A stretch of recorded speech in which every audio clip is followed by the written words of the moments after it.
Hello everyone, I am Muskan Kashyap and welcome back to Python for Bioinformatics series lesson 3। अब तक module 1 में हम input and output cover कर चुके हैं, हम variables in data types lesson 2 में कवर कर चुके हैं और आज के लेसन में हम कवर करेंगे ऑपरेटर्स। तो ऑपरेटर्स स्टार्ट करने से पहले हमारा एक छोटा सा टॉपिक है कमेंट्स इन पाइथन। तो सबसे पहले हम अपने इस छोटे से टॉपिक को कवर करेंगे, उसके बाद हम लेसन 3 पर चलेंगे। तो अब पाइथन में ये कमेंट वर्ड, इसका क्या मीनिंग है? तो पाइथन में हम कमेंट्स को तब यूज करते हैं जब हमें अपने कोड को एक्सप्लेन करना होता है। फॉर एग्जाम्पल मैं यहाँ पर प्रिंट करवाना चाहती हूँ this line prints something. Suppose मैं अपना ये कोड प्रिंट करवाना चाहती हूँ और इसके आगे मैं इस कोड को एक्सप्लेन करना चाहती हूँ कि मेरा ये कोड क्या है। तो हम क्या करेंगे, एक कमेंट बनाएंगे। कमेंट बनाने के लिए हम लगाएंगे हैशटैग। तो इसके आगे हम लिख देंगे, मैं यहाँ पे लिखती हूँ this is my first code. तो मैंने यहाँ पे क्या किया, मैंने यहाँ पे एक कोड लिखा जिसे मैं एग्जीक्यूट करवाना चाहती हूँ और उसके आगे मैं एक्सप्लेन करना चाहती हूँ कि मेरा ये कोड क्या करता है। तो मैंने यहाँ पर एक कमेंट बना दिया कि ये मेरा पहला कोड है। अब हम क्या करेंगे, इसे रन करते हैं। अब हम यहाँ पे क्या देख रहे हैं कि जो भी मैं एग्जीक्यूट करवाना चाहती थी वो मेरा आउटपुट में प्रिंट हो गया, दिस लाइन प्रिंट समथिंग। और ये जो मेरा कमेंट था ये एग्जीक्यूट नहीं हुआ। तो पाइथन क्या करता है, पाइथन इन कमेंट्स को इग्नोर करता है। तो हमारे पास दो तरीके होते हैं कमेंट्स बनाने के। एक तो यही तरीका होता है कि हम हैशटैग लगा लें। दूसरा तरीका होता है हमारे पास कि हम एक मल्टी लाइन कमेंट बनाएं। सबसे पहले इसे दोबारा से रिपीट करते हैं कि जो हम हैशटैग लगा रहे हैं इसे हम क्या बोलते हैं, इसे हम सिंगल लाइन कमेंट कहते हैं। और दूसरा तरीका हमारे पास क्या है, हमारे पास है मल्टी लाइन कमेंट। तो हमें नाम में ही समझ में आ रहा है कि अगर हमें सिर्फ एक लाइन का कमेंट बनाना है, जैसे कि मैंने ये बनाया था, तो मैंने यहाँ पे क्या किया, सिर्फ हैशटैग लगा दिया। तो इसे हम क्या बोलते हैं, इसे हम सिंगल लाइन कमेंट कहते हैं। अगर मैं काफी बड़ा पैराग्राफ लिखना चाहती हूँ तो उसके लिए मैं हर एक लाइन में हैशटैग का यूज नहीं करना चाहती, तो उस केस में हम मल्टी लाइन कमेंट बना सकते हैं। अब ये मल्टी लाइन कमेंट कैसे बनता है, हमें बस 3 बार डबल कोट्स को यूज करना है। तो ऐसे मैंने 1 2 3 ऐसे 3 बार डबल कोट्स का यूज किया। तो 3 डबल कोट्स ऊपर लगाए और 3 डबल कोट्स नीचे लगाए। अब मैं इसके अंदर कुछ भी लिख सकती हूँ, जैसे कि सपोज मैंने लिखा this is my VS code. Second line में मैं लिखती हूँ I am learning Python for bio informatics. ऐसे ही मैं एक और लाइन ऐड कर सकती हूँ, मैं जितनी चाहे उतनी मर्जी लाइन ऐड कर सकती हूँ। ठीक है, मैंने यहाँ पे कुछ भी लिख दिया, मैं कुछ भी यहाँ पे लाइन को ऐड कर सकती हूँ। तो इसे हम क्या कहते हैं, इसे हम एक मल्टी लाइन कमेंट कहते हैं। तो अब हमें समझ में आ गया कि हम कमेंट्स को दो तरीके से बना सकते हैं। एक हमारे पास है सिंगल लाइन कमेंट जिसमें हम सिर्फ हैशटैग लगा देंगे, और दूसरा है हमारे पास मल्टी लाइन कमेंट जिसमें हम 3 बार डबल कोट्स को एक ऊपर और फिर नीचे यानी कि स्टार्टिंग और एंड में यूज करते हैं।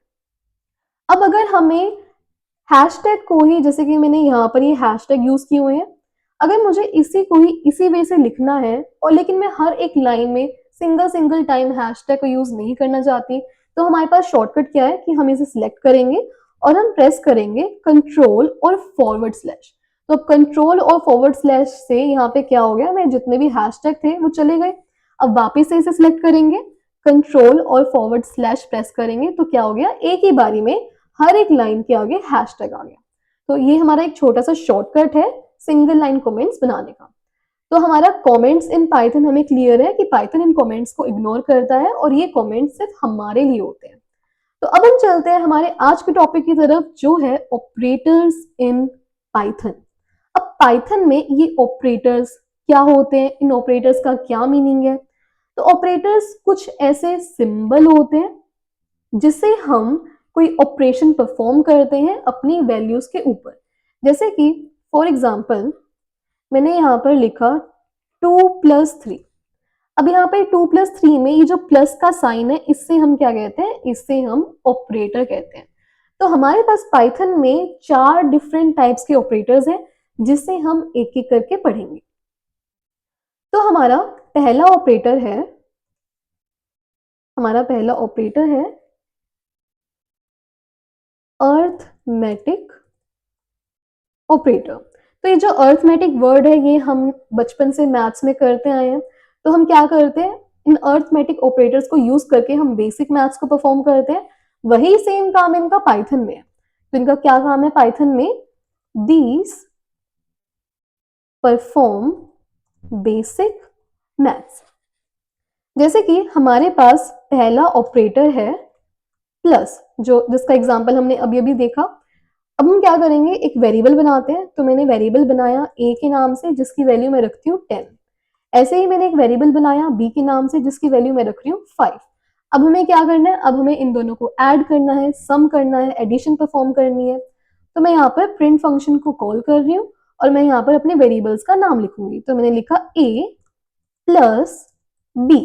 तो अब मैंने यहाँ पे क्या किया, मैंने प्लस ऑपरेटर को यूज किया। तो हम इसे यहाँ पे क्या कहते हैं, प्लस ऑपरेटर कहते हैं।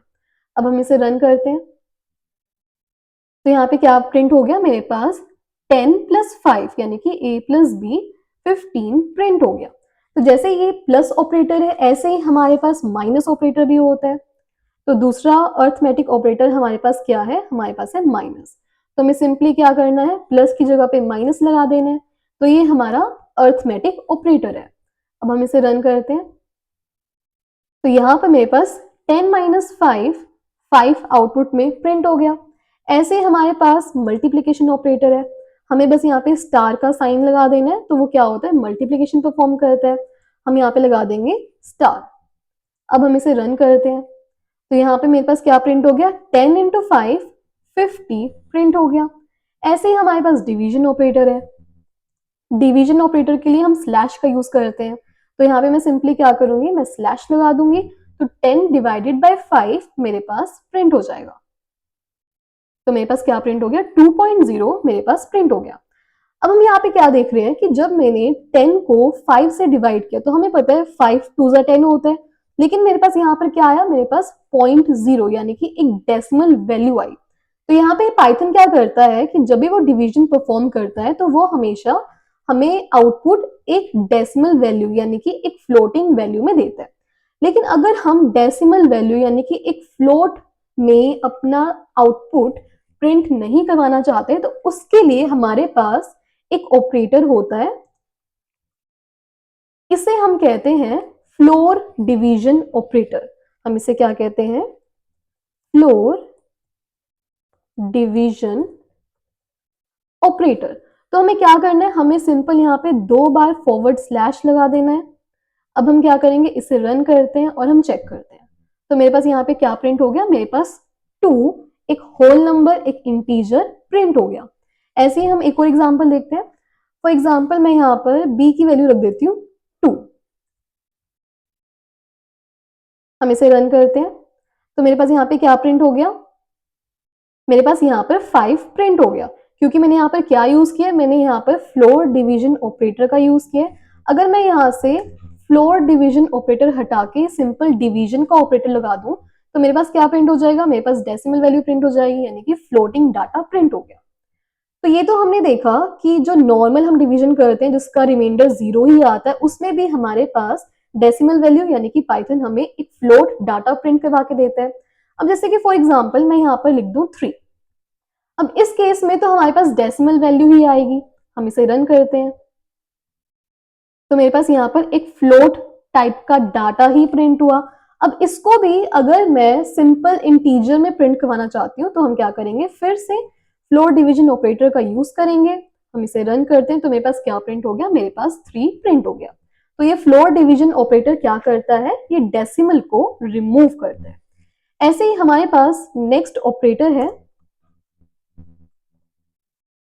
मॉड्यूलस। इसे हम पाइथन में क्या कहते हैं,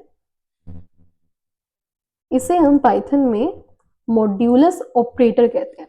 तो ये मॉड्यूलस ऑपरेटर क्या करता है, ये हमें रिमाइंडर आउटपुट में प्रिंट करवा के देता है। जैसे कि इसी वैल्यू को लेते हैं, अब यहाँ पर हम क्या कर देंगे, सिंपल मॉड्यूलस ऑपरेटर लगा देंगे। तो मैंने यहाँ पे मॉड्यूलस ऑपरेटर लगा दिया। अब जब भी हम 3 को 10 से डिवाइड करेंगे तो हम क्या करते हैं, 3 3 9 करते हैं और रिमाइंडर में हमारे पास क्या बचता है, हमारे पास 1 बचता है। अब हम इसे रन करते हैं तो मेरे पास यहाँ पर क्या प्रिंट हो गया, मेरे पास यहाँ पर 1 प्रिंट हो गया। तो ये मॉड्यूलस ऑपरेटर हमें क्या देता है, ये हमें रिमाइंडर देता है। ठीक है, ऐसे ही हमारे पास एक और ऑपरेटर है, इसे हम कहते हैं पावर ऑपरेटर। इसे हम क्या कहते हैं, पावर ऑपरेटर। जैसे कि 2 की पावर 3, 5 की पावर 10, 100 की पावर 100, तो हम यहाँ पे क्या करते हैं, पावर से करते हैं, यानी कि उनको उतने ही टाइम मल्टीप्लाई करना चाह रहे हैं। हम यहाँ पे एग्जांपल देखते हैं, मैंने यहाँ पे a की वैल्यू रखी 2, b की वैल्यू हम 3 रखते हैं। अब मैं यहाँ पे क्या करने वाली हूँ, मैं यहाँ पे पावर ऑपरेटर लगाने वाली हूँ। तो मैंने यहाँ पे 2 बार स्टार लगाया, यानी कि मैंने पावर ऑपरेटर लगा दी, यानी कि मैं क्या कहना चाह रही हूँ, 2 की पावर 3, यानी कि मैं 2 को 3 टाइम्स मल्टीप्लाई करना चाह रही हूँ। तो हमारे पास आंसर में क्या आ जाएगा, रन करते हैं तो मेरे पास आंसर में आ गया 8। जब मैं 2 को 3 टाइम्स मल्टीप्लाई करूंगी तो मेरे पास 8 ही आएगा। ऐसे ही अगर मैं 2 यहाँ पे a की वैल्यू रखती हूँ मैं 5 और b की वैल्यू मैं रखती हूँ 2, तो अब मैं यहाँ पर a की पावर b, मैंने यहाँ पर क्या लिखा हुआ है, मैंने यहाँ पर लिखा हुआ है a की पावर b, यानी कि 5 की पावर 2, तो क्या होगा 5 इंटू 5, 5 5 से 25। इसे रन करते हैं तो मेरे पास यहाँ पर 5 की पावर 2 25 प्रिंट हो गया। तो इसे हम क्या कहते हैं, इससे हम पावर ऑपरेटर कहते हैं। तो ये जो था प्लस माइनस मल्टीप्लाई डिवीजन, ये तो हमने ऑलरेडी किया था। ये कुछ नए ऑपरेटर है, ये 3 न्यू ऑपरेटर्स हैं जो हमने आज सीख लिए। तो ये तो था हमारा फर्स्ट टाइप का ऑपरेटर। दूसरे टाइप का ऑपरेटर हमारे पास आता है कंपैरिजन ऑपरेटर्स। कंपैरिजन ऑपरेटर्स, अब ये कंपैरिजन ऑपरेटर्स क्या करते हैं, ये दो वैल्यू को कंपेयर करते हैं और हमें रिटर्न करते हैं ट्रू और फॉल्स। तो कंपैरिजन ऑपरेटर्स क्या करते हैं, these compare two values and return true and false। तो हमने सीखा था कि ट्रू और फॉल्स क्या होते हैं, ये बूलियन डाटा टाइप है। हम क्या करेंगे, एक एग्जांपल लेते हैं। तो हमारे पास पहला ऑपरेटर है इक्वल टू। तो हमारा पहला ऑपरेटर क्या है, इक्वल टू। जैसे कि मैंने यहाँ पर लिखा a, मैंने इसकी वैल्यू लिखी सपोज 50। ऐसे ही मैं b नाम से वेरिएबल बना रही हूँ और इसकी वैल्यू मैंने रखी, इसकी वैल्यू भी 50 ही रखते हैं। अब हम क्या करेंगे, अब हम प्रिंट करवाते हैं a is equal to b। तो मैंने यहाँ पे क्या लिखा, a is equal to b, कि a की वैल्यू b की वैल्यू के बराबर है। और यहाँ पर क्या है, ये ट्रू है। तो मैं रन करूंगी तो मेरे पास क्या रिटर्न होकर आएगा, मेरे पास ट्रू रिटर्न होकर आएगा। तो हमने क्या सीखा, कंपैरिजन ऑपरेटर्स क्या करते हैं, दो वैल्यूज को कंपेयर करते हैं और हमें रिटर्न में देते हैं ट्रू एंड फॉल्स। तो मेरे पास यहाँ पर ट्रू प्रिंट हो गया। अब अगर मैं इसकी वैल्यू 60 रख दूं, तो अब यहाँ पर क्या है, a की वैल्यू b की वैल्यू के इक्वल नहीं है, तो इस केस में मेरे पास यहाँ पर फॉल्स प्रिंट हो गया। तो हमें इस बात का ध्यान रखना है कि कंपैरिजन ऑपरेटर्स क्या करते हैं, कंपैरिजन ऑपरेटर्स हमें रिटर्न करते हैं ट्रू और फॉल्स। जैसे कि हम मैथ्स में left hand side is equal to right hand side करते हैं, वही सेम काम हम यहाँ पे करें। तो हमें बस यहाँ पे क्या करना है, 2 बार इक्वल टू का साइन लगाना है। अब जैसे हम left hand side is equal to right hand side करते हैं और हम क्या करते हैं, left hand side is not equal to right hand side, वैसे ही हमारा दूसरा ऑपरेटर क्या हो जाएगा, नॉट इक्वल टू। तो उसके लिए उसे हम पाइथन में लिखते हैं exclamation mark and equal to का साइन। तो इसका मीनिंग हो जाता है नॉट इक्वल टू। तो अब जैसे कि जब मैंने इसे रन किया था तो मेरे पास क्या प्रिंट हुआ था, मेरे पास फॉल्स प्रिंट हुआ था, क्योंकि ऑब्वियसली ये दोनों क्या है, एक दूसरे के इक्वल नहीं है। तो मैं यहाँ पे क्या कर दूंगी, मैं एक्सक्लेमेशन मार्क लगा दूंगी। तो अब यहाँ पे मैं क्या बोलना चाह रही हूँ, that a is not equal to b, जो कि करेक्ट है। तो मेरे पास क्या रिटर्न होगा, मेरे पास ट्रू रिटर्न होगा। तो मेरे पास यहाँ पर ट्रू रिटर्न हो गया। अगर मैं इसकी वैल्यू वापस से 50 कर दूं, अब मैं यहाँ पर क्या लिख रही हूँ, ये क्या हो गया, ये फॉल्स हो गया, क्योंकि a की वैल्यू b की वैल्यू के इक्वल है, ये नॉट इक्वल टू नहीं है। तो अब इस बार हमारे पास फॉल्स रिटर्न होकर आ गया। तो ये क्या था, ये इक्वल टू ऑपरेटर है और ये क्या है, ये नॉट इक्वल टू ऑपरेटर है। ऐसे ही हमारे पास ग्रेटर देन ऑपरेटर होता है। जैसे कि सपोज हम सिंपल क्या करेंगे, यहाँ पे ग्रेटर देन का साइन लगा देंगे। अब यहाँ पे क्या है, 50 और 50 दोनों बराबर हैं, तो यानी कि मेरे पास क्या रिटर्न होकर आ जाएगा, मेरे पास फॉल्स रिटर्न होकर आ जाएगा।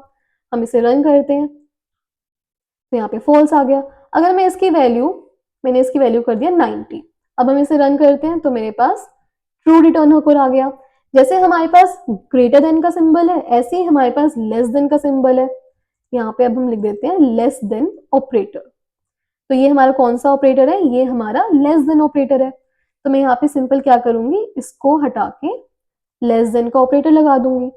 तो अब हमें दिख रहा है कि ये वैल्यू क्या है, ये वैल्यू ट्रू है कि ए की वैल्यू बी की वैल्यू से बड़ी है। रन करते हैं तो अब हमारे पास यहाँ पे क्या प्रिंट हो गया, हमारे पास यहाँ पे फॉल्स प्रिंट हो गया, क्योंकि ए की वैल्यू क्या है, बी की वैल्यू से बड़ी है और हमने क्या लगाया है, हमने लेस देन ऑपरेटर लगाया है। तो अब हम क्या करेंगे, सपोज मैंने यहाँ पर लिख दिया 3 और मैं यहाँ पर वैल्यू डाल रही हूँ, मैंने सपोज वैल्यू डाली 9। अब ये हमारी वैल्यू क्या रिटर्न करेगा, ये अब हमें ट्रू रिटर्न करेगा क्योंकि ए की value is less than B. Run करते हैं तो मेरे पास इस बार यहाँ पर क्या प्रिंट हो गया, मेरे पास यहाँ पर ट्रू प्रिंट हो गया। तो ये ट्रू फॉल्स ये तो हमें ऑलरेडी, आई मीन ये ग्रेटर देन साइन और लेस देन साइन ये तो हमें ऑलरेडी आता है। ऐसे ही हमारे पास एक और ऑपरेटर है greater than and equal to. अब ये ग्रेटर देन और इक्वल टू क्या करता है कि पहले फाइंड आउट करेगा कि ग्रेटर देन है या इक्वल टू, यानी कि इन दोनों को ही फाइंड आउट करेगा।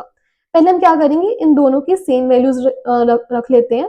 तो मैंने यहाँ पर a की वैल्यू भी 6 रखी और मैंने यहाँ पर b की वैल्यू भी 6 रखी। अब मैं यहाँ पे क्या लगा रही हूँ, मैं यहाँ पे ग्रेटर देन और इक्वल टू का साइन लगा रही हूँ।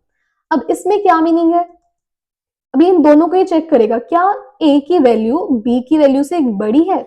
नहीं, ये दोनों तो इक्वल है और यहाँ पर इक्वल टू का भी साइन है। तो मेरे पास क्या रिटर्न होकर आ जाएगा, मेरे पास ट्रू रिटर्न होकर आ जाएगा। तो यहाँ पे क्या आ गया, ट्रू, कि इन दोनों में से कुछ भी ट्रू हो तो वो ट्रू हो जाएगा। अब जैसे कि सपोज मैं यहाँ पर इसकी वैल्यू को चेंज कर देती हूँ, मैंने यहाँ पर रख दिया 10, दैट ए की वैल्यू बी की वैल्यू से बड़ी है, यहाँ पर नहीं है।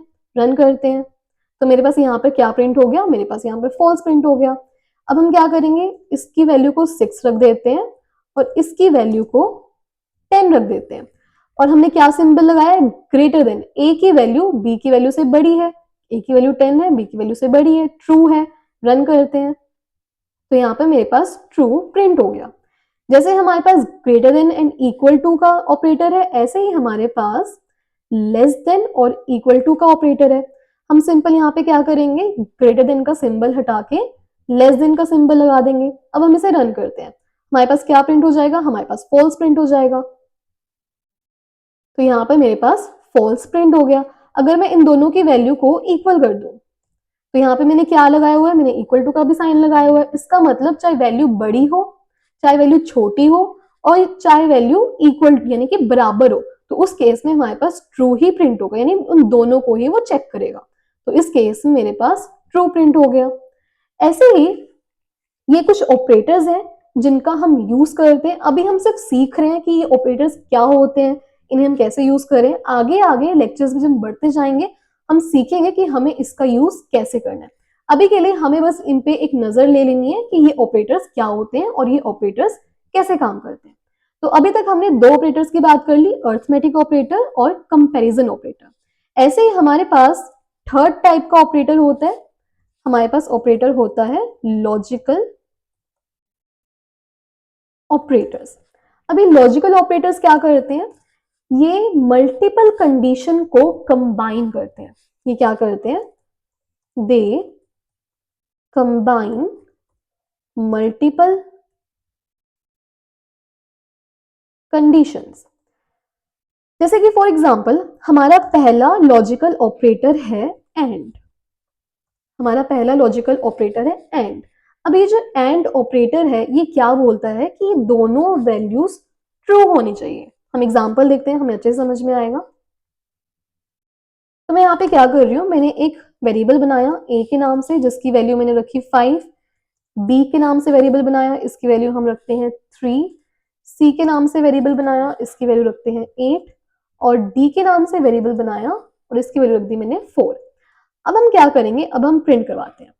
तो मैंने यहाँ पे प्रिंट करवाया that a is greater than b। बिल्कुल सही बात है, a की वैल्यू 5 की वैल्यू, a की वैल्यू b की वैल्यू से बड़ी है, तो ये जो मैंने लिखा है ये मुझे क्या रिटर्न करके देगा, ये मुझे ट्रू रिटर्न करके देगा। अब मैं यहाँ पे अपनी दूसरी कंडीशन लिख रही हूँ एंड, तो मैं क्या करना चाह रही हूँ, मैं इसको भी प्रिंट करवाना चाह रही हूँ, तो मैंने बीच में क्या लिख दिया, मैंने एंड लिख दिया। अब मैं यहाँ पे लिख रही हूँ c is greater than d। अब यहाँ पे क्या है, मेरी दोनों कंडीशंस की a की वैल्यू b की वैल्यू से बड़ी है जो कि ट्रू है, और मेरी दूसरी कंडीशन c की वैल्यू d की वैल्यू से बड़ी है, c की वैल्यू 8 है, d की वैल्यू 4 है, तो यानी कि ये जो मेरी कंडीशन है ये ट्रू है। तो एंड ऑपरेटर क्या कहता है कि दोनों कंडीशंस ट्रू होनी चाहिए। अब हम इसे रन करते हैं, तो मेरे पास क्या प्रिंट हो गया, मेरे पास ट्रू प्रिंट हो गया। अब अगर मैं इस कंडीशन को फॉल्स कर दूं, मैंने यहाँ पे क्या किया, इस कंडीशन को फॉल्स कर दिया। अब एंड ऑपरेटर क्या कहता है कि अगर दोनों कंडीशंस ट्रू होगी तभी वो ट्रू रिटर्न करके देगा, लेकिन अगर दोनों में से एक भी कंडीशन फॉल्स हो जाती है वो उस केस में फॉल्स ही प्रिंट करके देगा, चाहे बेशक हमारी पहली कंडीशन ट्रू क्यों ना हो। अब हम इसे रन करते हैं, यहाँ पे अब क्या मेरे पास यहाँ पे फॉल्स प्रिंट हो गया, क्योंकि c की वैल्यू d की वैल्यू से बड़ी है और हमने यहाँ पर लेस देन का साइन लगाया। तो ये कंडीशन तो मेरी ट्रू थी, ये कंडीशन मेरी फॉल्स थी, लेकिन एंड ऑपरेटर क्या कहता था कि दोनों कंडीशन ट्रू होनी चाहिए तभी वो ट्रू रिटर्न करके देगा। अगर एक कंडीशन फॉल्स हो जाती है और पहली कंडीशन बेशक ट्रू हो, उस केस में भी वो फॉल्स ही रिटर्न करके देगा। तो ये है हमारा एंड लॉजिकल ऑपरेटर। ऐसे ही हमारे पास दूसरा लॉजिकल ऑपरेटर है और। अब ये और ऑपरेटर क्या कहता है कि दोनों में से कोई भी एक कंडीशन ट्रू होनी चाहिए। और ऑपरेटर क्या कहता है, दोनों में से अगर कोई भी एक कंडीशन ट्रू है तो वो हमें ट्रू ही रिटर्न करके देगा। जैसे कि यहाँ पर अब क्या हुआ, a की वैल्यू b की वैल्यू से बड़ी है, यहाँ पे a की वैल्यू b की वैल्यू से बड़ी है, हमें यहाँ पे क्या कर देना है, हमें यहाँ पे एंड हटा के और लिख देना है। अब हम क्या करेंगे, अब हम इसे एग्जीक्यूट करेंगे। तो एक हमारी कंडीशन ट्रू है और एक हमारी कंडीशन फॉल्स है, तो और ऑपरेटर क्या करेगा, हमें ट्रू रिटर्न करके देगा। तो और ऑपरेटर क्या कहता है कि दोनों में से कोई एक कंडीशन ट्रू होनी चाहिए। अगर मैं इसे भी फॉल्स कर दूं, अब हमारी दोनों कंडीशन फॉल्स है, तो इस केस में मेरे पास फॉल्स आ जाएगा। अगर मेरी एक कंडीशन ट्रू है और दूसरी कंडीशन फॉल्स है, तो उस केस में हमने देख ही लिया कि वो हमें ट्रू रिटर्न करके देता है। तो दोनों में क्या डिफरेंस है एंड और में, कि एंड ऑपरेटर कहता है कि दोनों कंडीशन ट्रू होनी चाहिए तभी वो ट्रू रिटर्न करके देगा। अगर दोनों में से एक कंडीशन फॉल्स है तो वो हमें फॉल्स ही रिटर्न करके देगा, बेशक हमारी पहली कंडीशन ट्रू क्यों ना हो। और ऑपरेटर क्या कहता है कि दोनों में से कोई भी एक कंडीशन अगर ट्रू है तो वो हमें ट्रू ही रिटर्न करके देगा। अब इस केस में ये कंडीशन हमारी ट्रू है, ये कंडीशन हमारी फॉल्स है, इसे रन करते हैं। तो यहाँ पे मेरे पास क्या प्रिंट हो गया, मेरे पास ट्रू प्रिंट हो गया। कभी एक बार हमें एंड और में कंफ्यूजन होती है दोनों ऑपरेटर्स में, लेकिन अब हमें कोई कंफ्यूजन नहीं है। एंड ऑपरेटर का हमें पता चल गया कि दोनों कंडीशन ट्रू होनी चाहिए, और ऑपरेटर क्या कहता है कि दोनों में से कोई एक कंडीशन ट्रू होनी चाहिए तभी वो ट्रू रिटर्न करके देगा। ऐसे ही हमारे पास एक और लॉजिकल ऑपरेटर है, हमारे पास ऑपरेटर है नॉट। अब ये नॉट ऑपरेटर क्या करता है, ये नॉट ऑपरेटर ट्रू और फॉल्स की वैल्यू को रिवर्स कर देता है। जैसे कि फॉर एग्जांपल